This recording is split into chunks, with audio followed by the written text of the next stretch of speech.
السلام علیکم دوستو، میں ہوں غزل اور آپ کا ویلکم ہے ہمارے یوٹیوب چینل غزل نعت میں۔ میں اور ایوان ماشاءاللہ بہت اچھے ہیں الحمدللہ۔ آپ سب کیسے ہیں ضرور بتائیں۔ الحمدللہ آپ سب بھی اچھے ہوں گے۔ اور آج میں ایک نیا ویڈیو لے کر آئی ہوں جو کہ ہے سورہ یاسین کی طاقت۔ تو سورہ یاسین کی طاقت میں ہمیں کیا دیکھنے کو ملے گا کہ یہ جیسے ہوتا ہے نا، جادو ٹونے کے لیے بھی لوگ بولتے ہیں کہ یہ سورہ یاسین میں بہت طاقت ہوتی ہے اسے پڑھنے سے۔ تو جادو ٹونا کون لوگ کرواتے ہیں اور سورہ یاسین کی طاقت، یہ ہے بائی مفتی سلمان اظہری صاحب کی ویڈیو ہے یہ۔ تو میں نے بھی یہ ویڈیو ابھی دیکھی نہیں ہے تفصیل سے کہ کیا اندر ہمیں دیکھنے کو اور سننے کو ملنے والا ہے۔ تو چلیے ویڈیو اسٹارٹ کرتے ہیں اور ساتھ میں دیکھتے ہیں ویڈیو میں کیا یہ بتاتے ہیں، یہ سورہ یاسین کی طاقت کے حوالے سے یہ کیا ہمیں بتا رہے ہیں۔ تو چلیے ویڈیو اسٹارٹ کرتے ہیں۔ اور ایڈورٹائز بھی میں دیکھتا ہوں، بابا لوگ دوسرے کسی عمل کا ایڈورٹائز کرتے ہی نہیں۔ پیپر میں بھی ایڈورٹائز آتا ہے تو سب سے زیادہ یہی ہے کہ مرد کو مٹھی میں کیسے رکھنا ہے۔ یہ اٹریکٹیو عمل ہے کیونکہ ہر عورت آئے گی اور ہر عورت کو یہ چاہیے کہ شوہر میرا مٹھی میں رہے۔ اور پھر دوسرا عمل یہ بھی ہے کہ کیسے شوہر اپنی بیوی کی اصل خدا یہ ابلیس ہے، شیطان ہے، تم نے نام اس کا شیطان رکھا ہے، اصل میں وہ رب العالمین ہے، نعوذ باللہ۔ اگر ان لوگوں سے پوچھیں جو الومناتی کا عقیدہ رکھتے ہیں یا ان کی ہاں میں ہاں بھرتے ہیں یا پھر ان کے آگے پیچھے بھاگتے ہیں دولت کو دیکھ کر کے، وہ کہتے ہیں ہم کو دنیا میں جو چاہیے وہ سب ہمیں ابلیس دے دیتا ہے۔ تو خدا تو یہی ہے، وہ ہمارے ساتھ ساتھ ہے، ہر گھڑی ہے۔ دیکھو تمہاری حدیثوں میں لکھا ہوا ہے کہ تمہارے خون کے ساتھ دوڑتا ہے شیطان۔ تو خدا تو وہی ہے جو اپنے ہر بندے کے ساتھ ہوتا ہے۔ بڑے عجیب و غریب دلائل ان کے پاس ہے شیطان کے متعلق۔ اللہ تبارک و تعالی حفاظت فرمائے۔ میں آتا ہوں، ہم نے سورہ یاسین میں بھی آج تلاوت کیا ہے کہ اللہ تعالیٰ نے قیامت کے دن یوں فرمائے گا اللہ وَامْتَازُوا الْيَوْمَ أَيُّهَا الْمُجْرِمُونَ، اے فرشتوں آج مجرموں کو الگ کر دو، ان کی پہچان الگ بنا دو۔ أَلَمْ أَعْهَدْ إِلَيْكُمْ يَا بَنِي آدَمَ أَلَّا تَعْبُدُوا الشَّيْطَانَ، اے آدم کی اولاد کیا میں نے تم سے عہد نہیں لیا تھا کہ تم شیطان کی عبادت نہیں کرو گے؟ وَأَنِ اعْبُدُونِي، اور میری عبادت کرو گے۔ هَذَا صِرَاطٌ مُسْتَقِيمٌ، یہ سیدھا راستہ ہے۔ وَلَقَدْ أَضَلَّ مِنْكُمْ جِبِلًّا كَثِيرًا، اس نے تم کو گمراہ کر دیا غلط عادتیں ڈال کر کے۔ افلم تکونوا تعقلون، کیا تمہیں عقل نہیں ہے؟ یہ قیامت کے دن شیطان کے پجاریوں سے کہا جائے گا۔ اب پھر رب تعالیٰ فرماتا ہے ہذہ جہنم التی کنتم توعدون اصلوہا، یہ وہی دوزخ ہے جس کا تم سے وعدہ کیا گیا تھا، ڈالو ان کو اس میں۔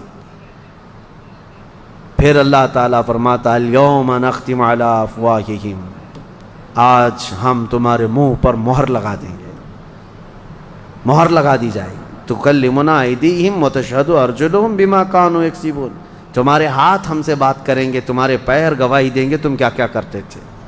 قیامت کا منظر ہے سورہ یاسین میں۔ میں جو بات عرض کر رہا تھا وہ ادھوری نہ رہ جائے۔ امام احمد بن حنبل کی موت کا وقت تھا، وہ کہتے ہیں شیطان آ گیا، ابلیس کہنے لگا میری طرف دیکھو، میں تمہارا اصل رب ہوں، میں تمہیں تکلیف میں نہیں چھوڑ سکتا، فلاں فلاں فلاں۔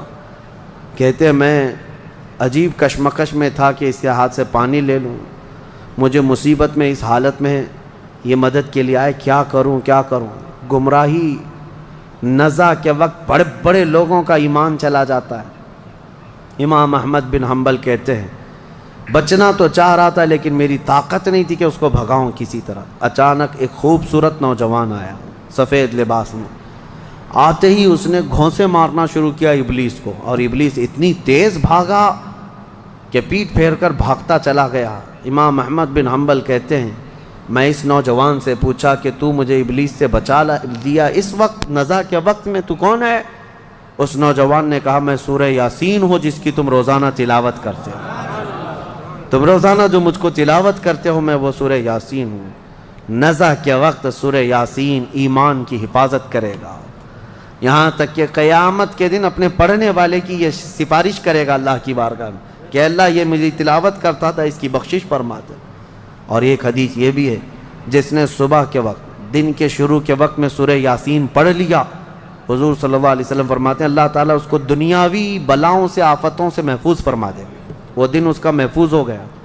عادت یہ ڈالو فجر کے بعد سورہ یاسین شریف کی تلاوت ہو جائے۔ سورہ یاسین میں بہت اہم پیغامات ہیں، اللہ کریم نے نظام کائنات اس میں بیان کیا ہے، انبیاء کرام کے معاملات بیان کیے، اور اس کے بعد یہ قیامت کا منظر بھی اللہ نے فرمایا، جنتیوں کا بھی حال، دوزخیوں کا حال بھی بیان کیا۔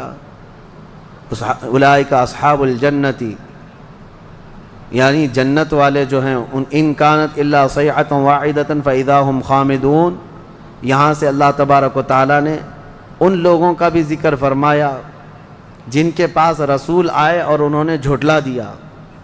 یا حسرۃ علی العباد ما یأتیہم من رسول الا کانوا بہ یستہزئون، یہ بندوں پر بڑا افسوس ہے کہ جب کبھی ان کے پاس کوئی رسول آتا تو مذاق اڑاتے تھے۔ اور اللہ تعالیٰ فرماتا ہے وَكَمْ أَهْلَكْنَا قَبْلَهُمْ مِنَ الْقُرُونِ، حضرت سارہ اور حضرت ہاجرہ میں دونوں تو حضرت ابراہیم علیہ السلام کی بیویاں تھیں، لیکن جب حضرت ہاجرہ کو بیٹا ہو گیا اور حضرت سارہ کو نہیں ہوا، انسانی فطرت کا تقاضا ہے کچھ نہ کچھ باتیں دل میں آ جاتی ہیں، تو اللہ کا حکم ہوا اے ابراہیم تم اپنی بیوی ہاجرہ اور اپنے بیٹے اسماعیل کو لے اور مکہ مکرمہ چلے جاؤ۔ مکہ میں کوئی آبادی نہیں تھی، یہ حضرت ابراہیم علیہ السلام فلسطین میں رہتے تھے، اس وقت مصر تھا۔ جب مکہ مکرمہ میں آئے، خانہ کعبہ کے قریب حضرت ہاجرہ حضرت اسماعیل کو چھوڑ دیا، کچھ زیادہ راہ جو ساتھ میں تھا وہ کھانا توشہ دے دیا اور کہا مجھے اللہ کا حکم ہے میں جا رہا ہوں۔ واپس چلے گئے اپنی بیوی اور چھوٹے 6 مہینے کے بچے کو۔ یہی تو یادگاریں ہیں حضرت ہاجرہ کے پاس، جب کھانا پانی سب ختم ہوا تو وہ اپنے بیٹے کی پیاس کے لیے پانی ڈھونڈنے نکلیں، پھر صفا مروہ پہاڑیوں پر دوڑتی رہیں 7 چکر، پھر اسماعیل علیہ السلام کے قدموں کے نیچے سے زمزم پانی کا یہ چشمہ نکلا، اور یہ جو تاریخ ہے۔ اس کے بعد پھر حضرت ابراہیم علیہ السلام لوٹ آئے جب اسماعیل علیہ السلام جوان ہو چکے تھے۔ اب اللہ تعالیٰ نے حکم فرمایا اے ابراہیم تم اپنے بیٹے کی قربانی دے دو۔ ایک تو 100 سال کے بعد بیٹا دیا گیا ہے، لیکن اللہ تعالیٰ فرماتا ہے کہ تم اس کو اللہ کی راہ میں قربان کر دو۔ نبی کا خواب سچا خواب ہوتا ہے، عام لوگوں کی طرح نہیں۔ اسماعیل علیہ السلام کو انہوں نے بلایا، وہ پورا واقعہ اللہ نے اس میں ذکر فرمایا۔ ارشاد فرماتے ہیں انی اری فی المنام انی اذبحک، بیٹا میں نے خواب میں دیکھا ہے کہ میں تجھے ذبح کر رہا ہوں، اللہ کے نام پر قربان کرنا ہے۔ فانظر ماذا تری، بتا کیا کرنا چاہیے۔ مشورہ ہے باپ کس سے؟ بیٹے سے۔ قال یا ابت افعل ما تؤمر ستجدنی انشاء اللہ من الصابرین۔ اسماعیل علیہ السلام چھوٹے ہیں اور عرض کرتے ہیں ابا جان آپ کو جس چیز کا حکم دیا گیا ہے وہ کر گزریے، انشاءاللہ آپ مجھے صبر کرنے والا پائیں گے۔ بیٹا یہ نہیں ہے کہ بھاگ جائے کہ باپ میرا چھری لے کے بیٹھا ہے، اللہ کے نبی۔ اور اس کے بعد لے کر کے چلے حضرت ابراہیم علیہ السلام۔ پہلے تو یہ روایت میں ہے کہ انہوں نے 100 اونٹ ذبح کی ہے اس خواب کے لیے، دوسرے دن بھی 100 اونٹ ذبح کیے، پھر یہی حکم آیا تو تیسرے دن اسماعیل علیہ السلام کو لے کر کے آئے مینا کی وادیوں کے پاس، اور وہاں جب پہنچنے لگے حضرت ہاجرہ بھی تھیں پیچھے پیچھے۔ ابلیس آیا، شیطان آیا، ابراہیم علیہ السلام سے کہنے لگا اتنے سالوں بعد تو بیٹا ہوا اور تم ذبح کرنے لے جا رہے ہو، تمہیں ہو سکتا ہے وہم ہو، چھوڑ دو اس کو، پھر تمہیں بچہ نہیں ہو سکتا۔ تب حضرت ابراہیم علیہ السلام نے زمین سے 7 کنکریاں اٹھائی اور اس کو دے مارا اور کہا یہ اللہ کا حکم ہے، اللہ کا حکم ہے، اور میرے رب تبارک تعالیٰ کے حکم کے آگے میں کسی کے لیے کوئی رعایت نہیں رکھتا۔ وہ حضرت ہاجرہ کو بہکایا کہ تمہارے بیٹے کو تمہارے شوہر ذبح کرنے لے جا رہے ہیں۔ حضرت ہاجرہ نے کہا مجھے معلوم ہے وہ اللہ کے حکم سے کر رہے ہیں، اور اگر اللہ کا حکم ہے تو ایسے 100 بیٹے اسماعیل بھی ملے میں سب قربان کروں گی۔